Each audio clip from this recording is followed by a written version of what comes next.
Na de film moet nu ook een documentaire die vergeten slag om de Schelde uit de vergetelheid halen. Het is gewoon iets wat elke Zeeuw moet weten. En nu voor het eerst echt in zijn volle volledigheid dat verhaal kan zien en beleven. En verder in deze uitzending. Zorgen om homogenezing in Zeeland. En dode dieren kijken in waterdunen.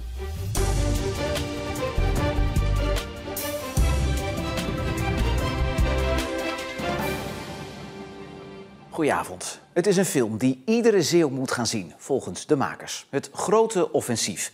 Het verhaal gaat over de bevrijding van Zuidwest-Nederland aan het einde van de Tweede Wereldoorlog. Het is een gedramatiseerde documentaire met archiefbeelden en nagespeelde gebeurtenissen. Het Duitse 15e leger lijkt afgeschreven. Het is een hele unieke vorm waarbij we allerlei verschillende soorten van vertellingen door elkaar gebruiken.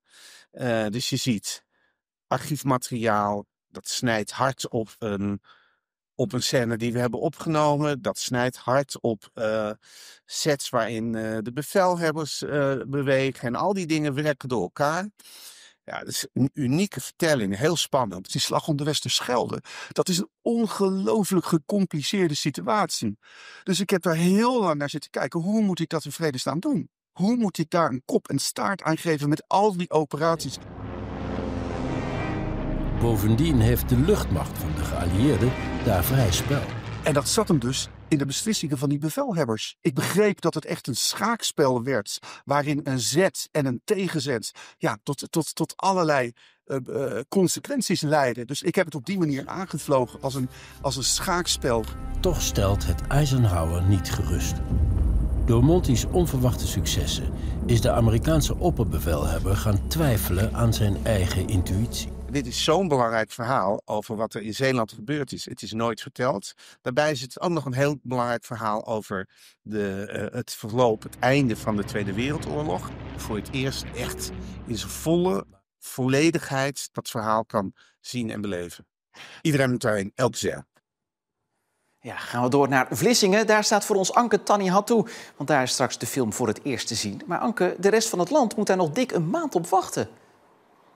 Ja, dat klopt. 19 juni is hij pas in de Nederlandse bioscopen te zien.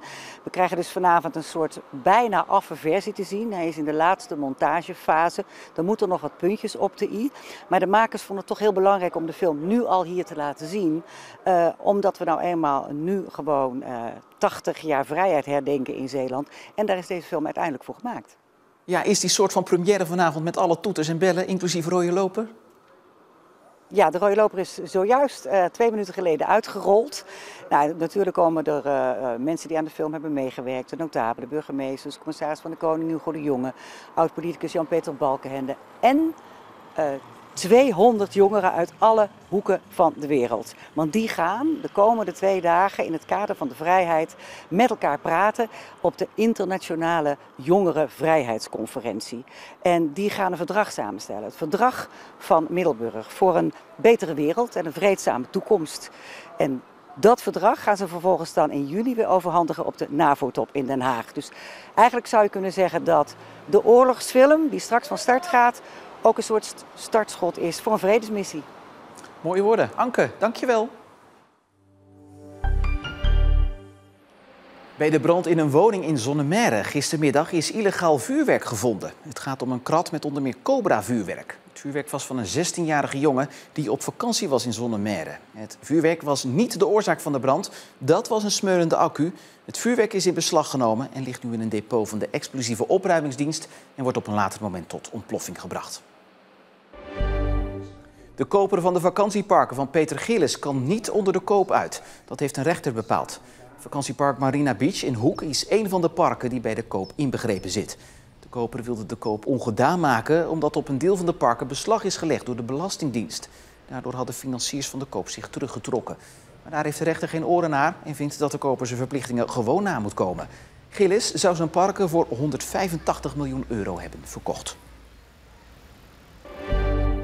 Het busvervoer in Zeeland wordt vanaf eind volgend jaar definitief uitgevoerd door EBS. Dat de provincie met het van oorsprong Israëlische bedrijf in zee wilde, was al bekend. Maar de afgelopen 6 weken kon er nog bezwaar tegen worden ingediend. Maar dat is niet gebeurd. EBS gaat in Zeeland rijden volgens het nieuwe mobiliteitssysteem van de provincie en gaat dat ook grotendeels met elektrische bussen doen.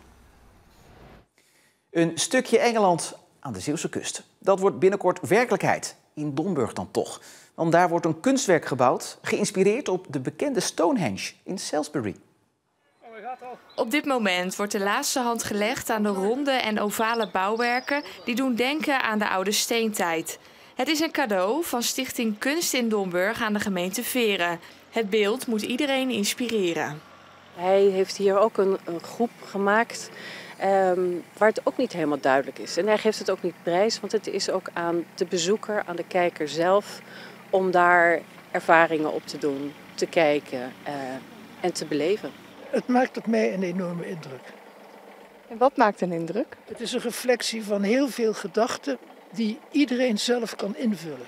En de locatie is nog extra bijzonder, want het kunstwerk verwijst ook naar restanten die hier in de grond zijn gevonden van een Romeinse tempel.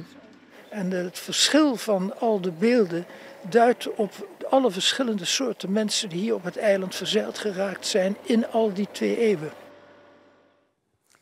Homogenezingstherapie. Slachtoffers van dit soort praktijken wachten vaak een langdurige periode van psychische problemen. De Tweede Kamer heeft nog geen beslissing genomen over een verbod op deze zogenoemde conversietherapie die vaak voorkomt in streng religieuze regio's. En dat zien ook Zeeuwse hulpverleners die nu aan de bel trekken. Dat een stukje identiteit van je wordt afgenomen, dat is heel schadelijk. Ja. Dat is traumatisch. Depressie, angst en onderdrukking. Slachtoffers van homogenezing weten er alles van. En in tegenstelling tot landen om ons heen zijn dit soort behandelingen nog altijd niet verboden. Voor mij zit homogenezingstherapie of conversietherapie in dezelfde hoek als kwakzalverij. Het is onzin en het werkt niet en het bestaat niet.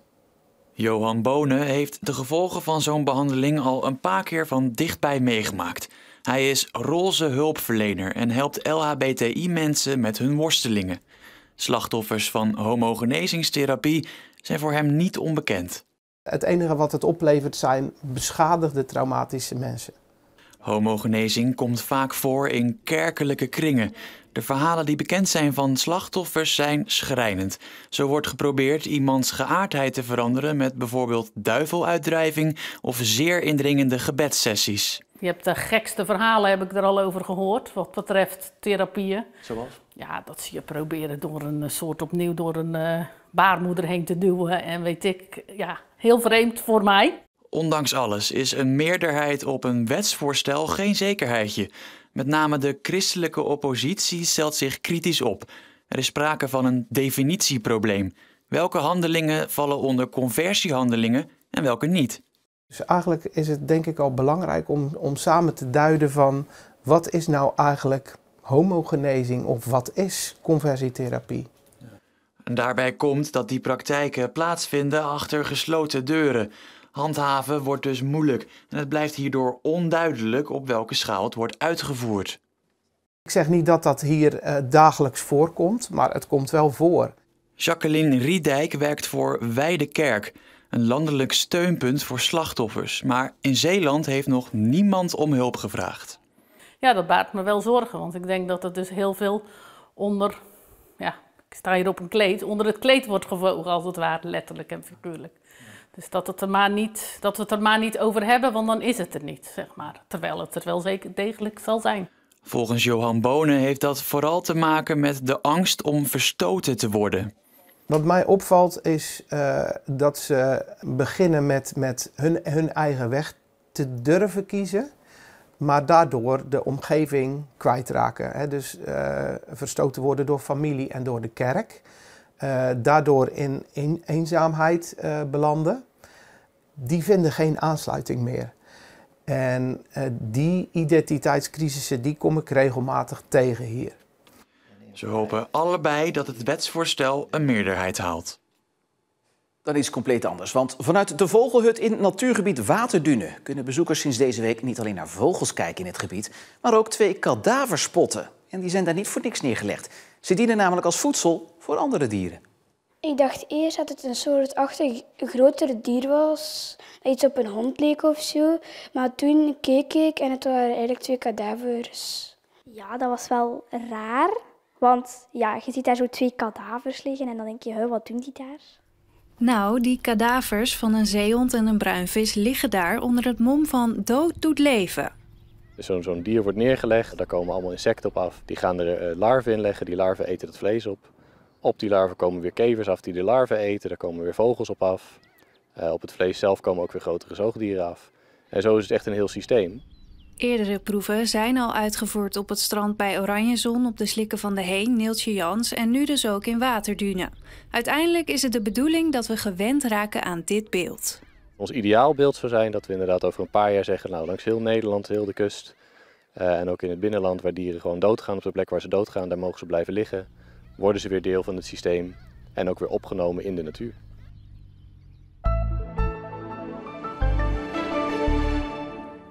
Het startte vanmorgen vroeg met wat nevel en grondmist, maar er was al snel niks meer van te zien of te merken, want het was weer een zomerse dag met temperaturen van boven de 25 graden.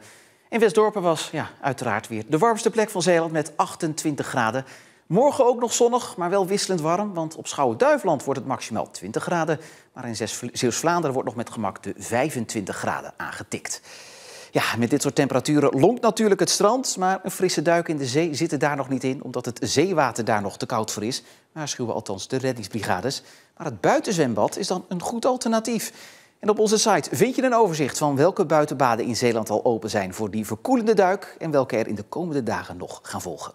En dat vind je natuurlijk via omroepzeeland.nl of in onze app. En als je daar dan toch bent, dan word je daar meteen ook op de hoogte gehouden van het laatste Zeeuwse nieuws. Voor nu nog een hele fijne avond. Graag tot morgen.